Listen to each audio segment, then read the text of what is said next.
তারেক রহমানের সদস্য প্রত্যাবর্তনের বাইরে, যেটি হচ্ছে যে জামায়াত ইসলামের সঙ্গে এনসিপির একটি জোট বা সমঝোতার বিষয়ে আমি আলোচনা যাওয়ার আগে আমি সেই বিষয়ে একটু বক্তব্য উল্লেখ করতে চাই। বিলুপ্ত গণতান্ত্রিক ছাত্র সংসদের ঢাকা বিশ্ববিদ্যালয় শাখার সাবেক আহ্বায়ক আব্দুল কাদের তার ফেসবুকে লিখেছেন, তারুণ্যের রাজনীতির কবর রচিত হতে যাচ্ছে। এনসিপি অবশেষে জামায়াতের সাথে সরাসরি জোট বাঁধতেছে। সারা দেশে মানুষের নেতাকর্মীদের আশা আকাঙ্ক্ষাকে জলাঞ্জলি দিয়ে গুটি কয়েক নেতার স্বার্থ হাসিল করতেই এমন আত্মঘাতী সিদ্ধান্ত নিয়েছে তারা।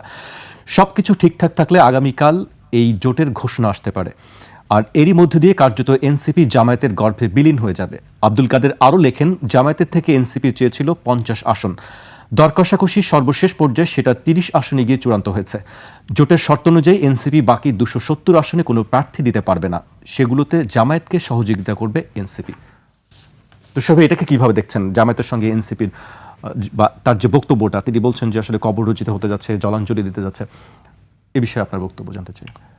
যাকে এনসিপির বহু সদস্য তাদের সমালোচনা পছন্দ করে না এবং তারা প্রকাশ্যে সমালোচকদের নিন্দা করে, ফলে এনসিপিকে সমালোচনা করা এখন একটা চিন্তার বিষয়। ফলে আপনি যদি আমাকে এখন বলেন যে এনসিপি ঠিক করেছে না ভুল করেছে, আমি কি উত্তর দেবো জানেন? আমি বলবো যে তারা এই ডিসিশন ঠিক হলো না ভুল হলো এটা ভোটের মাঠে টের পাবে।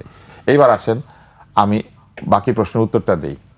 জামায়াতে ইসলাম একটি বৃহৎ রাজনৈতিক দল এবং এই দলটি মনে করছে যে আগামী ভোটে তারা আরো ভালো ফলাফল করবে, অতীতের যত ফলাফল তাদের তার চেয়ে অনেক ভালো ফলাফল করবে।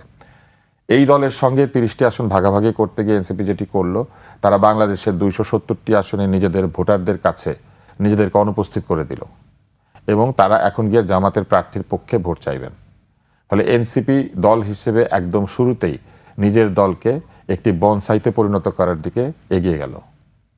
জামায়াতের সমর্থকরা কি শাপলাকলিতে ভোট দিবেন? জামাতের সমর্থকরা যেখানে খুশি ভোট দিক, তাতে কিছু আসে যায় না, কিন্তু এনসিপির সমর্থকরা কি দাঁড়িপাল্লায় ভোট দিবেন? এইটা হচ্ছে প্রথম প্রশ্ন।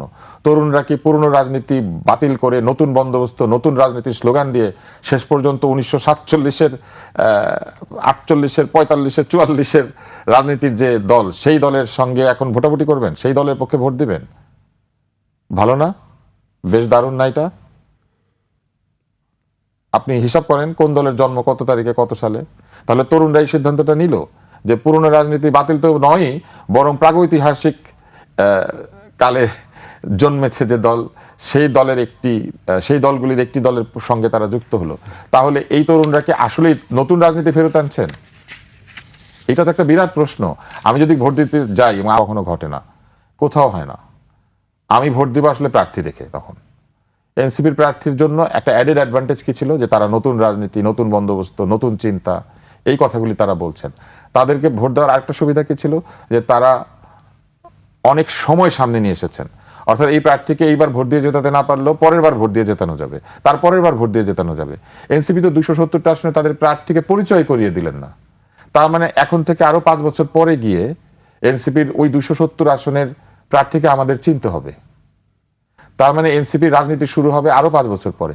তখন যে তারা এই 30 আসনের থেকে 60 আসনে গিয়ে আরো কারোর সাথে গাঁটছড়া বাঁধবেন না, এই নিশ্চয়তা কে দিচ্ছে?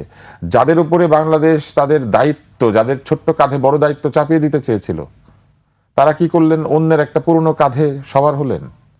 এমন একটা পুরনো ঘোড়া, যে ঘোড়া বহু বছর থেকে রাজনীতি করে আসছে এবং যে দলটির বিরুদ্ধে নানান ধরনের অভিযোগ আছে। এনসিপি এই অভিযোগগুলি তুলেছে, এনসিপির সদস্যরা এই ধরনের অভিযোগগুলি তুলেছিলেন। তাদের বক্তব্যের মধ্যেই আছে যে মানবতার বিরুদ্ধে অপরাধের অভিযোগ যদি কারো বিরুদ্ধে থাকে, সকলেরই বিচার হওয়া দরকার। এমনকি চরমোনাইয়ের যিনি প্রধান, চরমোনাইয়ের পীর সাহেব এবং তার যে ইসলামী আন্দোলনের যারা নেতারা, তারাও বলেছিলেন যে সকল মানবতা বিরোধী অভিযোগ আছে, এমন সবাইকে নিয়ে দ্বিতীয়বার চিন্তা করতে হবে। তাহলে এরকম জায়গাতে যে তারা চলে গেলেন, আমি কিন্তু জামাতের বিরুদ্ধে কোনো অভিযোগ করছি না, আমি শুধু এনসিপির বক্তব্যগুলি মনে করার চেষ্টা করছি যে এনসিপি আমাদেরকে এই কথাগুলি বলেছিলেন। এনসিপি আমাদেরকে কি বলেছিল? এনসিপি আমাদেরকে বলেছিল তারা নতুন রাজনীতি আনবে, নতুন বন্দোবস্ত করবে, তারা পুরনো রাজনীতির যে চেহারা সেটাকে বদলে দিবে, তারা এই যে জোটের ভোটের রাজনীতি এটা বাদ দিয়ে তারা মানুষের রাজনীতি করবে।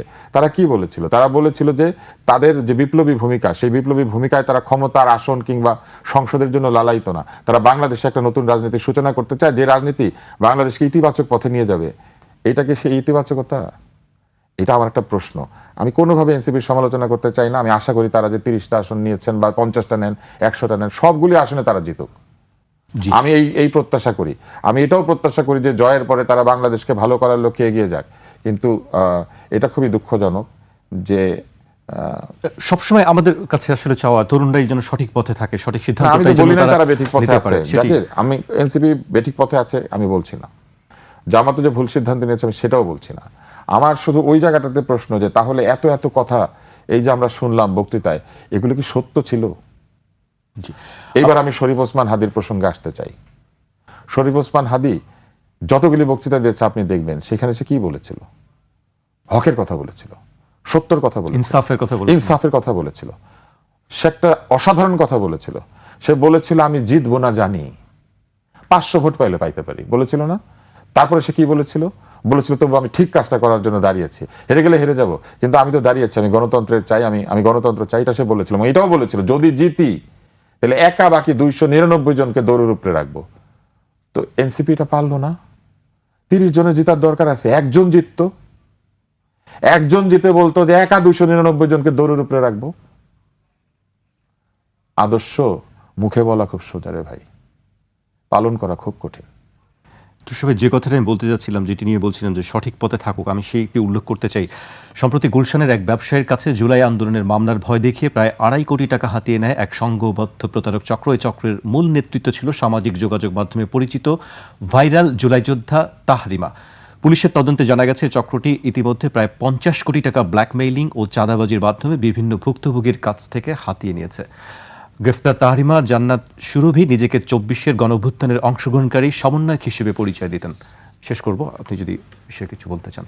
এরকম আরো বহু অভিযোগ উঠেছে এবং এটা নিয়েও শরীফ ওসমান হাদির একটা রিল আছে, আমি দেখেছি। সেখানে সে বলেছে যে সবাই তো দুর্নীতি করছে, ফলে জুলাই আন্দোলনকে ব্যর্থ করে দেওয়া হচ্ছে, জুলাই আন্দোলনের চেতনাকে নষ্ট করে দেওয়া হচ্ছে, এই অভিযোগ কিন্তু সে করেছিল এবং সেই জায়গাতে সে এই কথাগুলি বলেছিল। আমি তার আত্মার মাগফিরাত কামনা করি, কিন্তু এত সত্যি কথা বললে মনে হয় আসলে এই দেশে রাজনীতি করা কঠিন।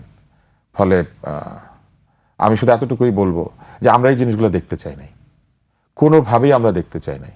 আমাদের সন্তানদের গ্রেপ্তার হতে দেখতে চাই নাই, আমাদের সন্তানদের বুকে গুলি চলুক সেটা চাই নাই বলে জুলাই মাসে আন্দোলনের সময় রাস্তায় গিয়ে দাঁড়িয়ে গিয়েছিলাম। কোনো রাজনৈতিক কারণ না।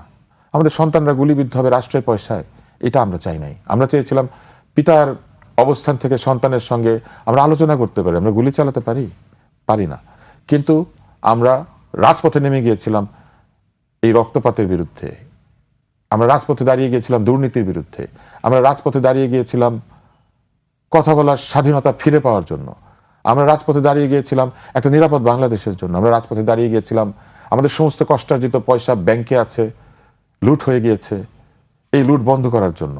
আমরা রাজপথে দাঁড়িয়েছিলাম চাটুকার তোষামোদ পরিবৃত এই অসহায় জনগণকে অন্ধকারে রেখে দেশ শাসনের যে নাটক, সেই নাটক বন্ধ করার জন্য।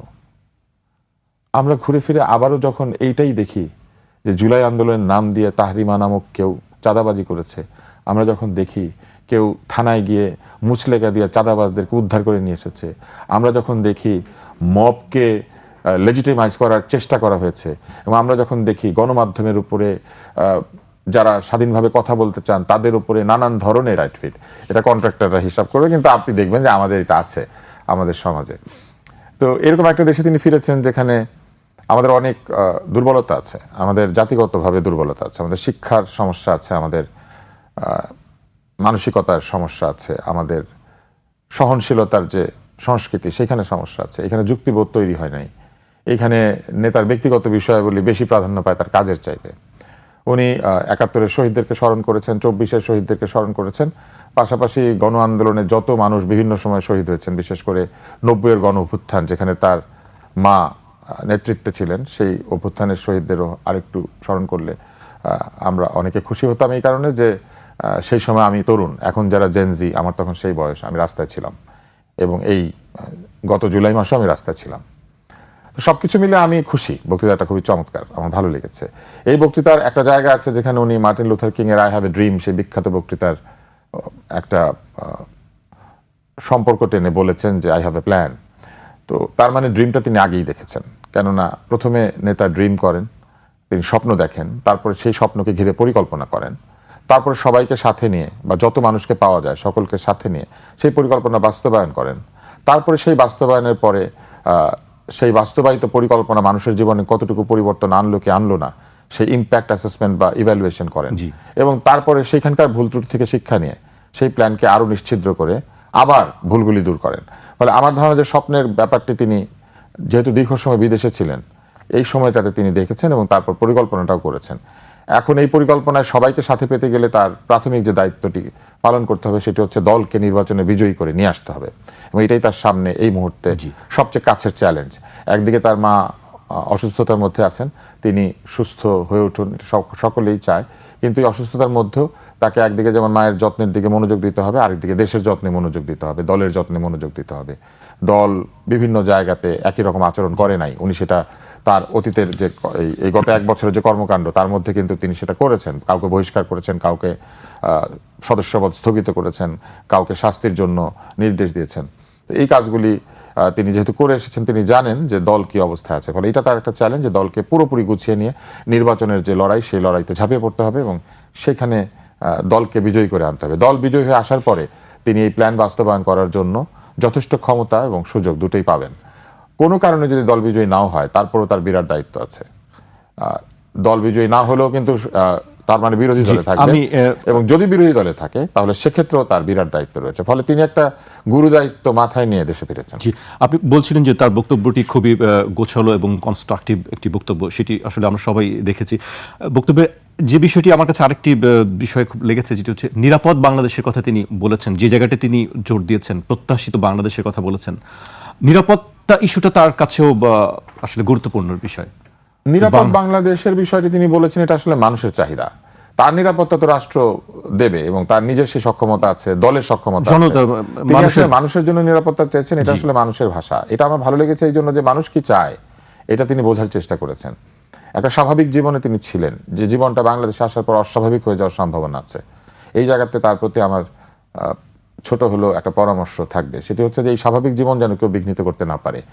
আমাদের বাংলাদেশে নেতা 24 ঘন্টা মানুষের পেছনে সময় দিবেন, সারাক্ষণ মানুষের পিছনে সময় দিয়ে জীবনকে ক্ষয় করে ফেলবেন, সারাদিন তিনি এই বিচার আচারে ব্যস্ত থাকবেন, দেশ চালাবেন, এটা চালাবেন, সেটা চালাবেন, মানে তার নিজের ব্যক্তিগত জীবন বলতে কিছু নাই। আমি শুধু বলবো যে যে ছবিগুলি আমরা দেখেছি, তার একটা বিড়াল, তার একটা ছোট্ট কোণার একটা টেবিল যেখানে বসে তিনি কম্পিউটার চালান, তার মেয়ে, তার স্ত্রীর সাথে তার অন্তরঙ্গ মুহূর্ত, তার পারিবারিক মুহূর্ত, সেরকম ছবি দেখেছি। বাসে ওঠার জন্য দাঁড়িয়ে আছেন, সেরকম ছবি দেখেছি।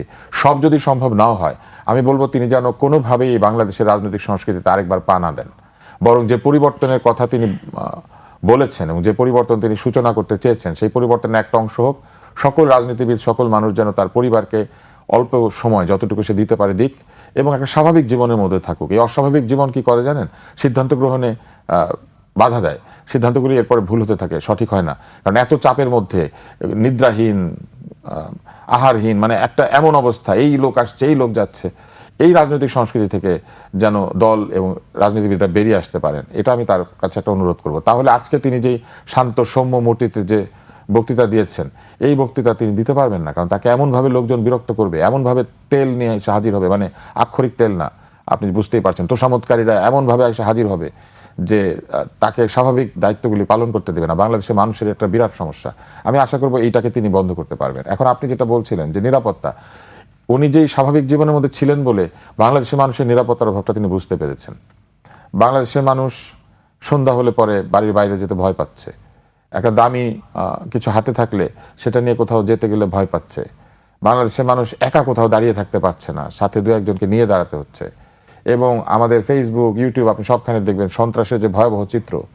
আমি মনে করি যে এইখান থেকে মানুষকে উদ্ধার করে নিয়ে আসা খুবই জরুরি। এরকম অস্বাভাবিক পরিস্থিতিতে মানুষ ব্যবসা করতে পারে না, স্বাভাবিক যে কাজগুলি সেগুলি করতে পারে না, এবং অধিকাংশ মানুষ তার চাকরি করে না, সেটা অফিসে কাজ করে না, রাস্তায় কাজ করে বাংলাদেশের মানুষ।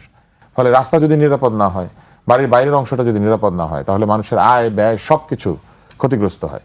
আমি আশা করবো যে তিনি যে কথাটি বলেছেন এটা একদম ঠিক, যে মানুষের জন্য একটা নিরাপদ বাংলাদেশ চাই, মানুষ যেন মানুষকে ভয় না পায়, এরকম একটা বাংলাদেশ দরকার, এবং সেটা তিনি নিশ্চিত করবেন বলেছেন।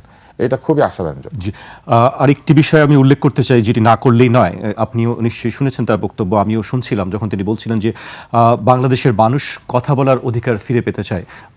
আপনি নিশ্চয়ই মনে আছে 21শে টেলিভিশনে তার লাইভ সম্প্রচারের কারণে, তার বক্তৃতার সম্প্রচারের কারণে একসময় একুশে টেলিভিশনের উপর খড়গ নেমে আসে এবং একুশ টেলিভিশনের মাননীয় চেয়ারম্যান তাকে জেলে পর্যন্ত যেতে হয়েছিল। সেই জায়গা থেকে তিনি বলছেন যে আসলে বাংলাদেশের মানুষের কথা বলার অধিকার এর কথা তিনি আবারও বললেন। একসময় আমরা জানতাম যে একরকম নিষিদ্ধই ছিল, তার কথা বলারও জায়গা ছিল না, অধিকার ছিল না, বিশেষ করে গণমাধ্যমগুলোতে। আজকে আমরা সেই দৃশ্য, পুরো উল্টো দৃশ্য দেখলাম। আজকে দেশের গণমাধ্যমগুলো সারাদিনই লাইভ সম্প্রচার করেছে, কভারেজ দিয়েছেন। আপনি এই বিষয়গুলো কীভাবে দেখছেন? গণমাধ্যমের স্বাধীনতা, একুশে টেলিভিশনের বিষয় নিয়ে আপনি যদি কিছু বলেন। বাংলাদেশে গণমাধ্যমের স্বাধীনতা নাই, এখনো নাই। স্বাধীনভাবে গণমাধ্যম যদি চলতো তাহলে আপনি দেখতেন যে আমেরিকার মতো যদি হতো কিংবা ইউকের মতো, তাহলে আপনি দেখতেন যে ফক্স নিউজ একরকম নিউজ করছে, সিএনএন আরেক রকম নিউজ করছে, সিবিএস এক রকমের নিউজ করছে, এনবিসি আরেক ধরনের নিউজ করছে। কিন্তু বাংলাদেশের স্বাধীনতা নাই, এটা প্রমাণ হচ্ছে। আপনি দেখবেন সব ঢোল একই দিকে বাড়ি হচ্ছে, এবং এটাই প্রমাণ করে যে বাংলাদেশের গণমাধ্যমে কোনো স্বাধীনতা নাই, এখনো নাই। তবে যে বিষয়টি তিনি বলেছেন এটা খুবই আশাব্যঞ্জক, যে কথা বলার স্বাধীনতা মানুষ পাবে। কথা বলার স্বাধীনতা কে দিতে পারে? কথা বলার স্বাধীনতা দিতে পারে একজন আত্মবিশ্বাসী গণতান্ত্রিক শাসক। তিনি যদি বিশ্বাস করেন, একজন ব্যক্তি যদি বিশ্বাস করেন তিনি সঠিক পথে আছেন, ঠিক কাজটি করছেন, তাহলে কথা বলার স্বাধীনতা তিনি এই জন্য দেন যে প্রকৃত সমালোচকদের সমালোচনা থেকে তিনি তার ছোটখাটো ভুলগুলিকে দূর করতে পারেন, অথবা তিনি যদি কোনো বড় ভুলের দিকে এগুতে থাকেন, সমালোচকদের কথা শুনে তিনি নিজেকে ঠিক করতে পারেন। ফলে গণতান্ত্রিক শাসক জনগণের কথাকে ভয় পায় না। কিন্তু অগণতান্ত্রিক শাসক যত অগণতান্ত্রিক হবে ততই জনগণের মুখ সে বন্ধ করার চেষ্টা করবে, কারণ সে তো জানে সে অন্যায় করছে, এবং সে অন্যায়ের কথা কেউ মুখ ফুটে বলে ফেলবে সেটা তো সে চায় না। সেই কারণে দেশ যত গণতান্ত্রিক হবে মানুষ কথা বলার স্বাধীনতা এমনিতেই ফেরত পাবে। শাসক যত গণতান্ত্রিক মানুষের কথা বলার অধিকার তত বেশি। কিন্তু একটা সমস্যা আছে, কথা বলতে দিলে কিছু লোক আবার এমনভাবে কথা বলেন যেগুলি মানুষের শান্তি বিঘ্নিত করে, মানুষকে আক্রান্ত করে। একে অন্যকে হামলা চালানোর উদ্দেশ্য নিয়ে যদি কেউ কথা বলে, একে ধরো, তাকে মারো, তাকে ঠেকাও, তাকে বন্দি করো, তাকে সরিয়ে দাও, তাকে দেখানো যাবে না, এই ধরনের আদেশ নির্দেশ উপদেশ যারা দেন, এই লোকগুলি কিন্তু কথা বলার অধিকারকেই বন্ধ করতে চাইছেন। ফলে কথা বলার বন্ধ